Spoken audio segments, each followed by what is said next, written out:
O ponto agora, obviamente, não é segundo crime, né? Mas seria um crime que pelo menos tem uma pena mais grave, né? Eu estou vendo aqui, parágrafo único, que é do mesmo artigo, enfim, da alteração, né? Parágrafo único, se você me permite ler aqui, ele fala: se a conduta é realizada por meio da rede de computadores, de rede social, de aplicativos, de jogos online, que você já deu um exemplo lá atrás, né? Ou por qualquer outro meio de ambiente digital ou transmitida em tempo real. Pena: reclusão de 2 a 4 anos e multa se a conduta não constituir crime mais grave. Deixa eu só fazer um comentário.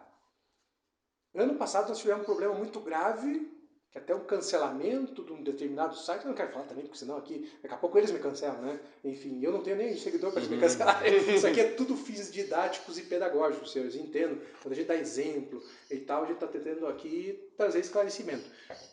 Mas me parece aqui que essa aqui é aquilo que você estava falando de tipo, a resposta que a sociedade espera através do direito penal. Porque eu me lembro que tem um grande site aí de fofocas, eu acho que é um agregador de vários sites de replicação de notícias de celebridades, subcelebridades, políticos, que, segundo me consta, falou que a menina estava namorando com não sei quem, que eu também não quero falar o nome, e de repente começaram a falar que ela tinha terminado o casamento desse cara, né, desse youtuber com não sei quem, e atacar, tanto é que a menina chega no pior momento, que nós já não vamos falar a expressão, né? Mas os senhores sabem que ela não está mais entre nós.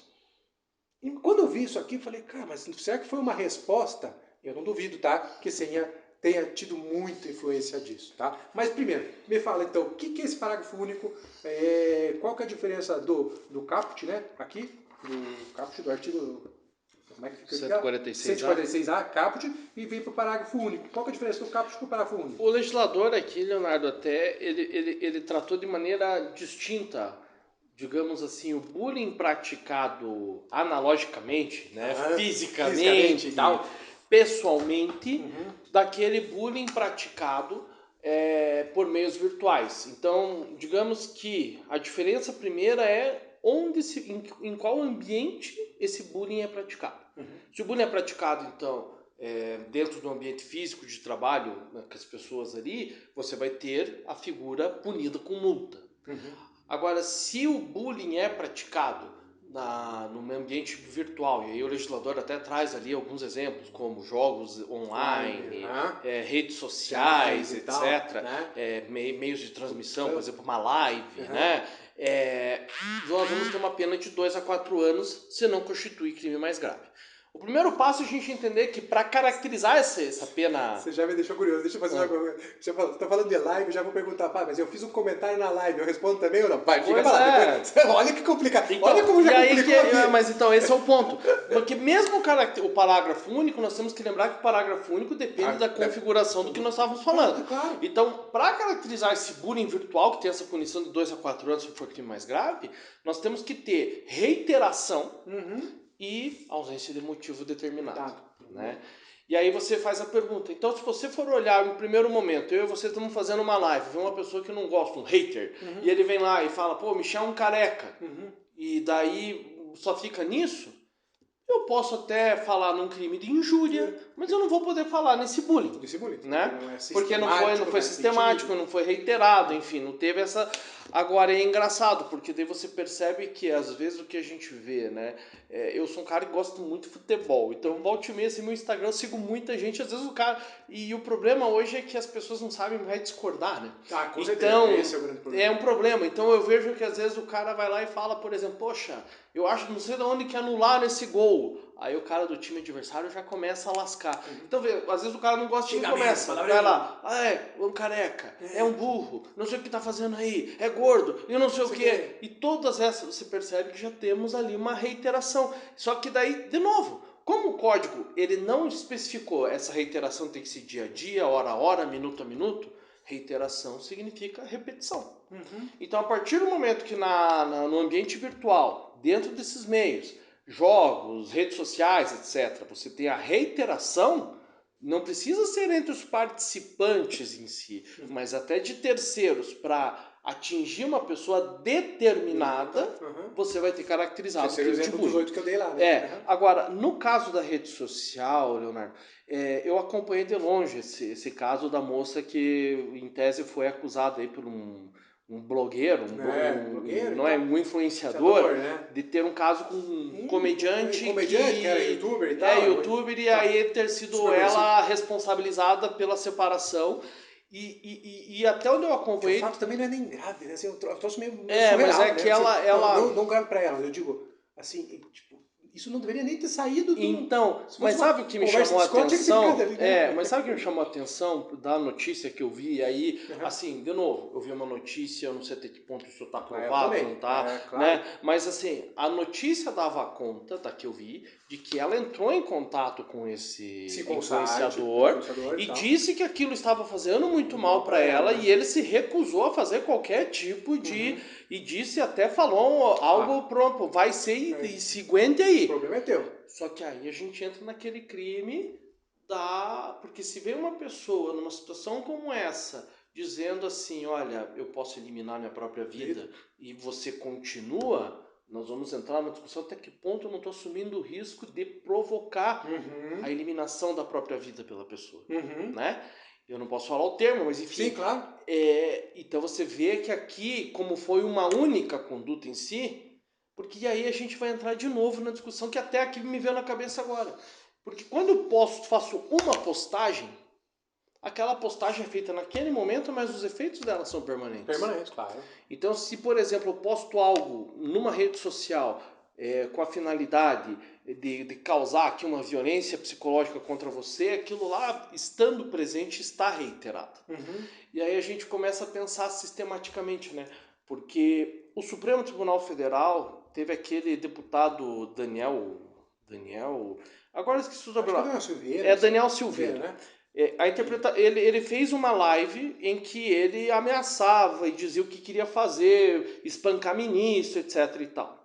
E ele foi preso em flagrante sobre o entendimento de que foi feita uma postagem, mas ela continua... Por que ele foi preso em flagrante? Só para quem é de casa. Eu posso ser preso em flagrante enquanto estiver cometendo um crime. E a interpretação que o Supremo fez no caso dele foi: eu postei numa rede social algo dizendo, Faquinha, eu quero espancar você, dar um soco na tua boca. Você eu quero matar, quero fazer isso. O tribunal entendeu que enquanto estava aquela postagem ativa, ele estava cometendo um crime. Então você vê que interessante, porque daí se você for levar essa é uma interpretação possível. Eu posto uma ofensa contra o Leonardo, e a ofensa fica lá. E deixa no ar. E isso não é uma forma de reiterar? Então você percebe que... Até porque é interessante, né, Branco? Estou só devagar, não quero entrar no penal. Porque, veja, enquanto ela está lá, as pessoas continuam comentando, ela continua repercutindo e gerando. Então é reiteradamente. Reiteradamente. É interessante. E aí você vai ter... Isso é interessante. Outra questão interessante é que tem que analisar as penas do crime lá do artigo 122, que é essa instigação à eliminação da própria vida, e o crime do bullying, porque, salvo engano, a figura básica lá desse crime, o fato de eu só instigar alguém já caracteriza o delito, então, mas a pena é de 1 a 3 anos, ou seja, uma pena mais leve que o bullying. Aí a gente vê que é uma falta de sistematização completa, porque se eu instigar alguém a eliminar a própria vida, eu estou falando num crime gravíssimo, né? Mas que a pena é menor do que do bullying. Então falta isso. Mas aí você percebe que um caso como esse, agora refletindo aqui, ele é um caso que você vai ter essa discussão, né? E levando em consideração essas interpretações que a gente faz, porque rede social, o nosso código no geral é de 1940, a nossa parte geral que regulamenta, ela é de 1984, então não são... é algo muito novo. Isso vai ter que gerar necessariamente reflexão de se vai entrar aqui nessa reiteração ou não. Perfeito. Veja, é assim, é claro que assim, a gente fala às vezes, né, eu no empresarial sempre ouço muito disso, né, é melhor o feito do que o perfeito, né, então assim, claro, você não quer exigir sempre a perfeição, até porque a vida é dinâmica e se tratando de redes sociais, de meios eletrônicos, nem nós conseguimos ainda entender os reflexos disso na nossa vida, né, social. É claro que aí o legislador penal ele tem que ter muito mais freio, porque ele está impondo pena e pena restritiva de direito de liberdade, né? Então, são assuntos graves, então... E assim, Leonardo, e essa questão que você tá trazendo aqui, né? Eu acho que no caso dessa moça, quando isso aconteceu, não tinha esse crime. Não tinha, não, porque acho foi janeiro agora, foi lá para outubro. Foi em 2023, né? Outubro, e a lei de 2024. Por isso que eu digo que eu achava que foi um impulso, sabe? Para esse parágrafo único passar. Para falar, não, vamos mesmo, porque agora tem... Mas, caso... então, esse não próprio... sei, estou chutando. mas é porque, assim, existe... Quando eu li, me lembrei daquele caso. Então, mas o legislador, de uma certa maneira, ele tá... Porque eu vou te dar 3 exemplos de como circunstâncias em redes sociais, em rede mundial de computadores, influenciaram nosso legislador nos últimos 4 anos. O pacote anticrime, que entrou em vigor em 2020, ele previu no crime contra a honra, qualquer crime contra a honra, calúnia, difamação, injúria, você tem a aplicação da pena no triplo se praticado em rede mundial de computadores. Olha só. E aí você vê que interessante, porque daí as pessoas ainda têm aquela ideia de liberdade de expressão versus a terra sem lei da internet versus o teu direito também de ser ofendido, humilhado. Eu costumo falar para meus clientes, você tem a liberdade de expressão, mas você é responsável por ela também. Claro, com então, mas você vê, esse foi uma primeira inovação. Até na época era o presidente Bolsonaro, ele vetou, o Senado derrubou o veto. Né? E passou daí. E aí agora tá válido. Então, se por exemplo eu xingar alguém na internet, eu vou ter uma pena de até o triplo. A segunda hipótese, né, que nós temos, existia aquele jogo que desafiava geralmente adolescentes a lesionar o próprio corpo, e aí você ia tendo determinadas escalas a ponto de alguns tiverem até, né, acabou, né, o legislador mudou o artigo 122 por causa desse contexto. E agora você vê aqui, no contexto aqui, você vê o stalking, que não deixa de ser também uma consequência. E o próprio agora, o bullying virtual. Né? Então você vê, eu falei 3, na verdade são 4, que são coisas assim, se você for pegar, são circunstâncias que vieram ali de 2020 para cá. Em 4 anos, você teve 4 ou alterações ou inserções no Código Penal, levando em consideração essa questão virtual. Não, perfeito. Veja, então assim, senhores, por isso que eu digo que a gente tem que estar aqui muito... hoje, né, principalmente nós somos profissionais de direito, obviamente o nosso canal aqui tenta esclarecer a população em geral, isso é uma das funções, mas é dirigido ao público do direito, advogados, alunos, juiz, desembargador, enfim, todo mundo que faça parte, delegados, promotores, né, que façam parte do mundo jurídico, né, e eu digo, cada vez mais a gente tem que estar, obviamente, aqui discutindo os assuntos, para saber, né, até onde a gente avançou, o que tem de melhorar, os possíveis também efeitos negativos da aplicação, porque assim, só quem eu falo, né, só um comentário para finalizar aqui, eu já estou muito satisfeito, né,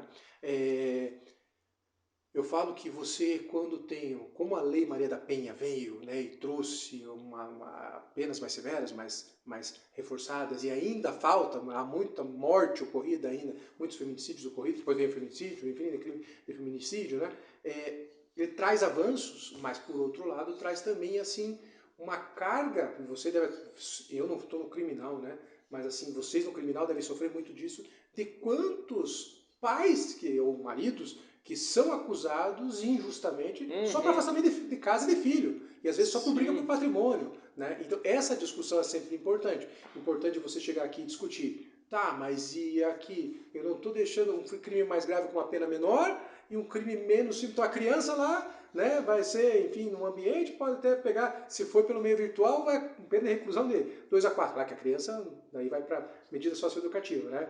Mas o de 18 anos, que é uma criança, né, hoje demora muito mais para amadurecer, também vai lá para 2 a 4. Exatamente. Né? E daí o outro que instigou a pessoa a tirar a própria vida, não, ele fica no 1 a 3. Próximo meio maluco. Circunstâncias bem complicadas. Né? Eu acabei esquecendo de falar, né? Mas outra influência que a gente teve na questão, você falou do feminicídio, é que feminicídio tem uma hipótese de aumento de pena quando o crime é praticado na presença física ou virtual também dos familiares da vítima. Também. Então, assim, se por exemplo... então, mais uma veio com o pacote anticrime essa modificação. Mas essa questão que você fala também, isso é um cuidado que tem que ter. As falsas acusações. Porque nós também, por isso que aqui a figura do advogado, ela quando a gente fala de buscar provas, é muitas vezes também a gente entender que há falsa acusação. E essas falsas acusações, muitas vezes, você tem que tomar cuidado. Porque às vezes a tua acusação não é falsa, mas tem que tomar cuidado para não cair na vala. Não pode ser uma falsa acusação. É claro, né? exatamente. Então, esse é um cuidado que a gente tem que ter sempre. Eu sempre digo assim, pra gente finalizar, daí, senhores, eu falo assim, lá no Instagram, vocês vão ver sempre isso, eu falando, eu falo, não estou aqui eu vendendo meu serviço, não, enfim, graças a Deus, cada um indica o cliente, mas sempre, procure sempre um bom advogado. Primeiro, quando estamos entrando na faculdade, nós somos formados de uma faculdade boa. Falecida a faculdade, já. Falecida. É falecida, tá? Ela tá falecida, mas o diploma era bom, né? Enfim, eu me lembrei esses dias, sempre faço questão de falar, eu hoje acho que tenho lá, você também deve ter tido, né, Michel? Eu acho que são, no mínimo, 16, eu acho que são 12 desembargadores e uns 8 procuradores de justiça, meus professores. Então, todos nos mais altos cargos. Tipo, não é qualquer faculdade que tem isso. Então, nós fomos muito bem informados. Se saímos bom, não sei, mas você saiu, eu não sei. Não, acho que é o contrário, hein? Você saiu. Mas a questão é, sempre procure um bom advogado, porque lá na faculdade nós sempre nos ensinaram, e isso é uma regra, tá, senhores? Advogado é o primeiro juiz da causa. Exato, né? eu escutei isso, eu falo até hoje com os alunos, tem isso na faculdade. Advogado é o primeiro juiz da causa. Você vai fazer aquele primeiro, se você vai desconfiar, você não vai fazer uma denúncia que você não tenha segurança, você vai pedir para coletar, deixa eu chamar a vítima, deixa eu chamar o pai, deixa eu chamar o vizinho, deixa eu chamar o cachorrinho. E tomar assim, cuidado sempre com as aventuras. Com as aventuras, claro. Porque o bom advogado, ele vai estar preocupado com chance de sucesso ou não, mas principalmente de resguardar o teu direito. Claro. E assim a gente sabe, né, Michelzinho, vou falar Michelzinho porque eu tenho intimidade. Mas Michelzinho, sabe que assim, eu nunca sofri um processo criminal, graças a Deus, na minha vida, né? Mas eu já fui até intimado para testemunhar. E sabe que me causou desconforto quando eu recebi uma carta de intimação como testemunha? Ué, por que eu estou sendo intimado por juiz aqui? Pô, não faço criminal, não é que você tem intimação pessoal para advogado lá e tal. Não, eu não tenho que testemunhar em nada, né? Eu era um acidente de trânsito besta. Me causou desconforto. Naquele dia eu passei a falar, veja a importância de você não indicar uma litigância predatória, indicar uma litigância sem justificativa, fazer uma denúncia que pode não ser caluniosa, mas uma denúncia no mínimo irresponsável, sem contexto, porque é pesado para outra parte, é pesado para quem está sendo acusado, que tem que se defender, não só do ponto de vista monetário, do ponto de vista emocional. Você está respondendo por um crime, basicamente, né? Uma acusação de crime. Né? E assim, só fazer um comentário final, vai ter a psicopedagoga aqui, eu acho que é até interessante para a gente entender, assim, no final das contas, é o que eu digo, você no final aplicar multa, aplicar aqui a pena de 2 a 4 anos, que é uma pena, só para quem tem ideia, se for no final condenado, vai ser convertido numa prestação de serviço à comunidade, alguma coisa nesse sentido, né? Mas o ponto essencial o direito penal não vai resolver esse problema do bullying. Né? Existe o crime e isso que eu quero deixar claro. Mas você acha que tem que ser punido? Olha, eu não sei se é a melhor alternativa a punição através do crime ou não, né? Mas me parece aqui que quem é pai, quem é mãe tiver numa situação como essa, é buscar uma solução para, se o seu filho ou sua filha é quem pratica, por que pratica? E se o seu filho é vítima, vamos tentar solucionar de uma forma que eu consiga resolver o problema, tratar das consequências que esse problema trouxe e conseguir fazer com que a criança, ou o adolescente, ou o adulto, continue seguindo sua vida de uma maneira plena, resolvendo a questão interna que um bullying causa. Claro. Né? Mas enfim, eu até assim, eu fico me perguntando, por exemplo, uma psicopedagoga que olha uma pena de multa. Será que as questões de multa aqui num crime e a questão interna num colégio, será que internamente no colégio a gente consegue ter mais efetividade?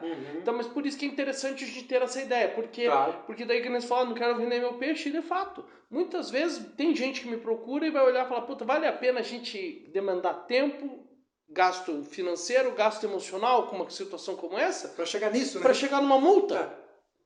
E eu acho que essa é a questão que também tem que ser considerada. Porque daí você fala, mas é um crime. Eu entendo que crime é grave. Porém, a gente tem uma questão.